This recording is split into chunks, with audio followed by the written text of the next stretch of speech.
Accurate, dependable, and late-breaking. This is local and state news on WLEN, Lenawee's local news station. Hello, Lenawee County. My name is Bryan Vish, and this is the WLEN Evening News. Let's get into it. The Lenawee County Health Department's Personnel Health Division is reporting strong marks and fresh funding after a busy quarter.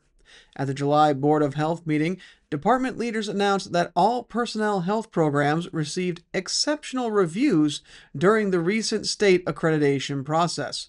For both the director and many staff members, this was the first time through the accreditation process, and officials say the team's performance exceeded expectations.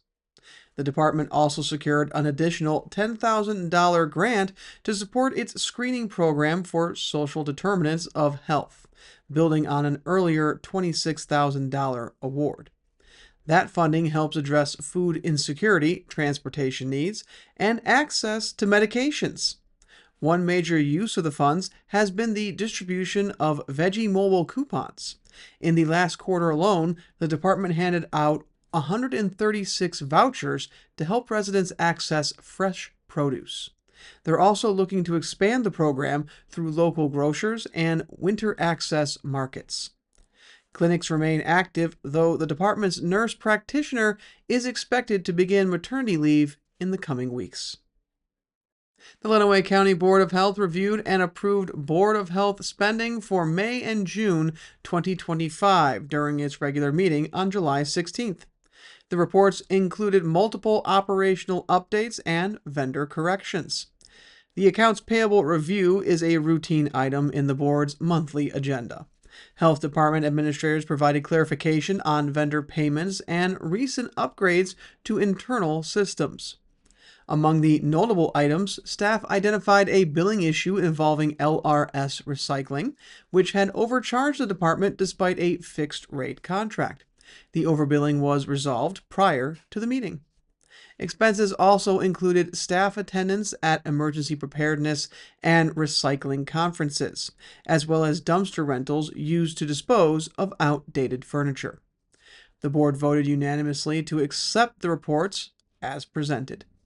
The next accounts payable review is expected in August and will include early Q3 activity and grant-funded infrastructure costs. A suspect has been formally charged in connection with the June 5th Tecumseh shooting that left one person hospitalized with non-life-threatening injuries.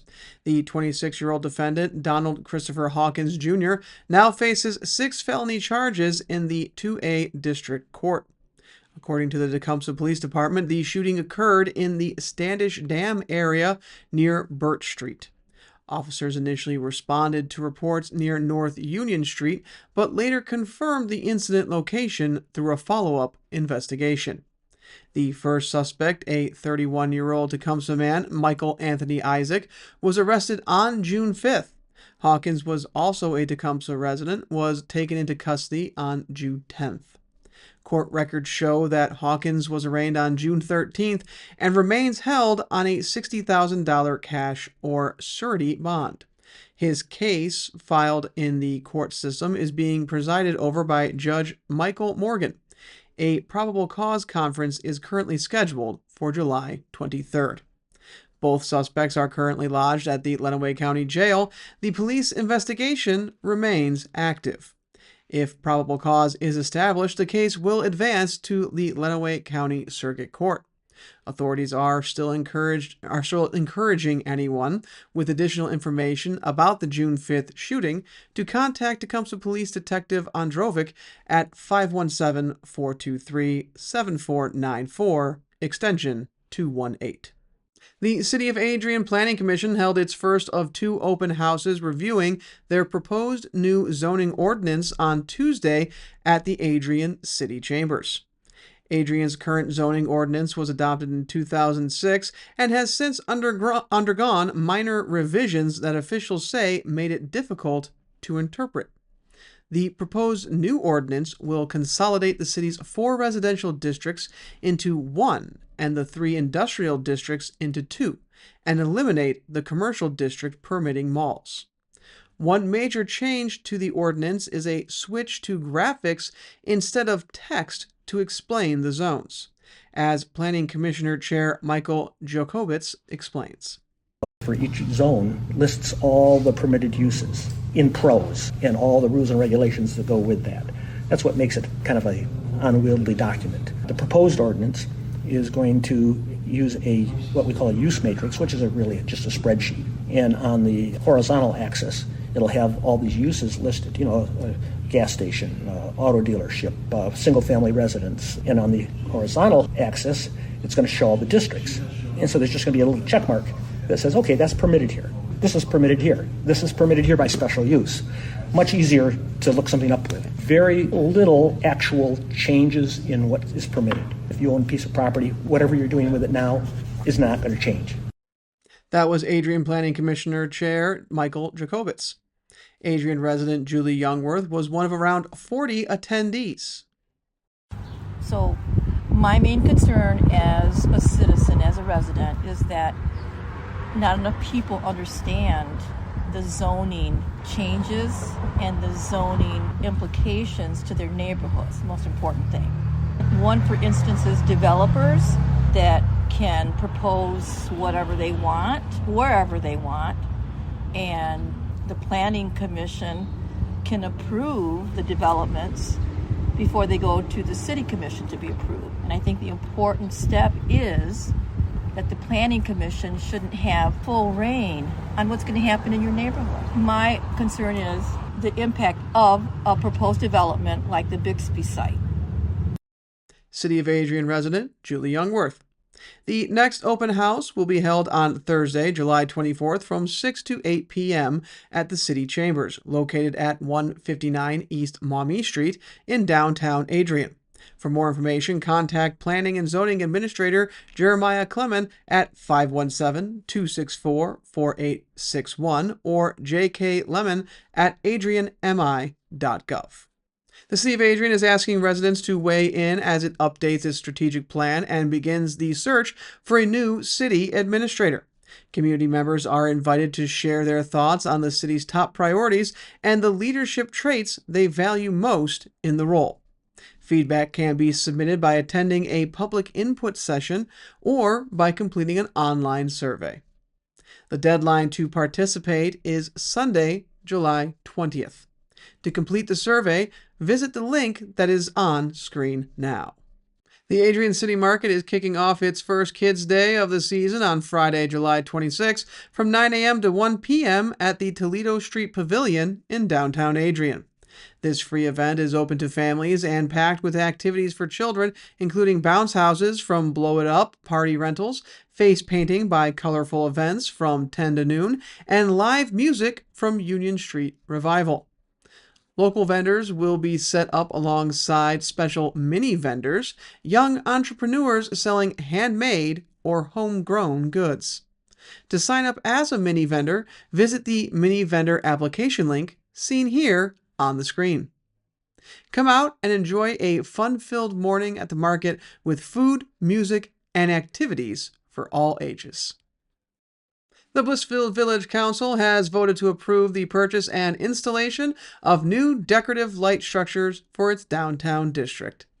Council members noted that the current lights are over 40 years old, and many are suffering from deterioration at the base. Gross Electric will provide the fixtures themselves, which are manufactured by Sternberg Lighting and are priced at a total of $100,000, while Saunders Electric will provide installation for just under $50,000.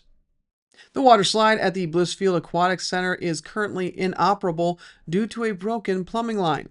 The Blissfield Village Council noted in the agenda of their Monday night meeting that no as-built plans or documentation exist showing the line's exact location, and that the original subcontractor has not been able to produce any records, diagrams, or photos.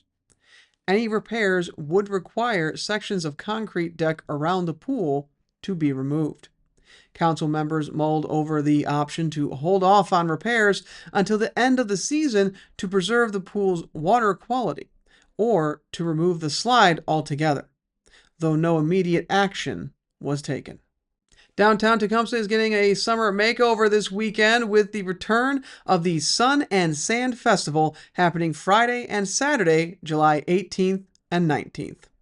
Visitors can stroll through downtown and enjoy 5 giant sand sculptures created by Ice Creations of Napoleon, Ohio, alongside live music, food trucks, and family-friendly fun. Activities include a scavenger hunt, street basketball, and the always popular Pet Parade, which steps off Saturday morning at 10 a.m., temporarily closing down a portion of Chicago Boulevard. Road closures will also affect South Evans Street, South Ottawa, and the small lot behind the Boulevard Market throughout the weekend.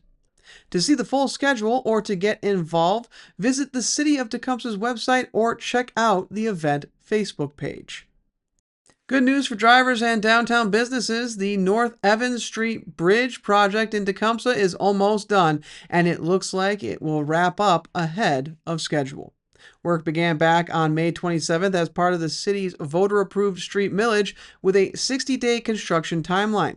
Crews have been making steady progress, and city officials now say the bridge may reopen before the end of July.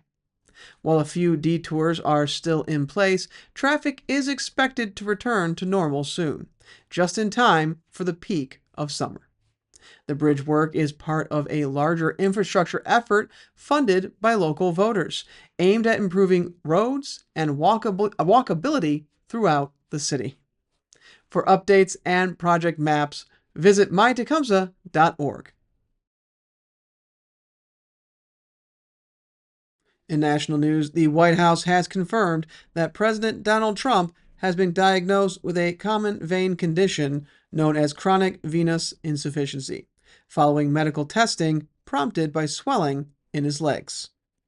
The diagnosis comes after recent photos taken at the World Cup final in New Jersey showed the president with noticeably swollen ankles, sparking public speculation about his health.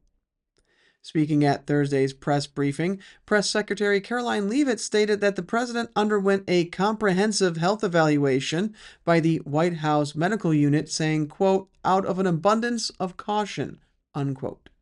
According to the president's physician, the condition is benign and common, especially among people over the age of 70. A venous Doppler ultrasound confirmed the diagnosis with no signs of blood clots, deep vein thrombosis, or arterial disease. Additional testing included blood work, a metabolic panel, and an echocardiogram. All returned normal results. Leavitt emphasized that the president remains in excellent overall health and no cardiac, renal, or systemic issues were identified. As for recent images showing minor bruising on the president's hand, White House doctors attribute it to frequent handshaking combined with aspirin use, which the president takes as part of a preventative heart health regimen. The White House says the president will continue his full schedule. Let's take a look at the weather here in Lenawee County. Tonight, expect a pleasant evening with partly cloudy skies and light winds out of the east. Temps will drop from 76 degrees at 5 p.m. to 68 by 11. Rain chances remain low at just 1 to 7% throughout the evening. Winds light from the east-southeast around 3 to 5 miles per hour. A great night for outdoor plans with no rain expected. Saturday, the day starts off warm and sunny, but afternoon showers and thunderstorms are likely. A high of 85 and a low of 69. Chances of rain are 60%, especially in the afternoon. Winds are south-southwest at 5 to 10 miles per hour, shifting to west overnight. Evening may bring scattered storms, so plan ahead. Looking further ahead, Sunday we have AM clouds and PM sunshine. High of 81 degrees and a low of 59. A light north breeze at 7 miles per hour and a rain chance of 15%. On Monday, mostly sunny and mild, a high of 81, a low of 59. Winds out of the east-northeast at 7 miles per hour and a rain chance of 9%. Tuesday, partly cloudy and warmer, 83 with a low of 65. A light east-southeast breeze with a rain chance at 21%. Wednesday, we have hot and partly cloudy with a high of 91 and a low of 74. South-southwest winds around 9 miles per hour and rain chance at 17%. And here's the 96.5 The Cave Sports Update. Former Houston Texans and Philadelphia Eagles linebacker Bryan Braman has died at the age of 38 following a battle with a rare and aggressive cancer, his agent confirmed Thursday. Braman was diagnosed in February and underwent several intensive treatments in Seattle, including CAR T cell therapy, a cutting-edge approach that initially showed promise, but ultimately could not stop the cancer from spreading. A GoFundMe campaign created to support his medical expenses raised nearly $90,000 with support from former teammates, including J.J. Watt, who donated $10,000 and posted, quote, "Rest in peace, brother.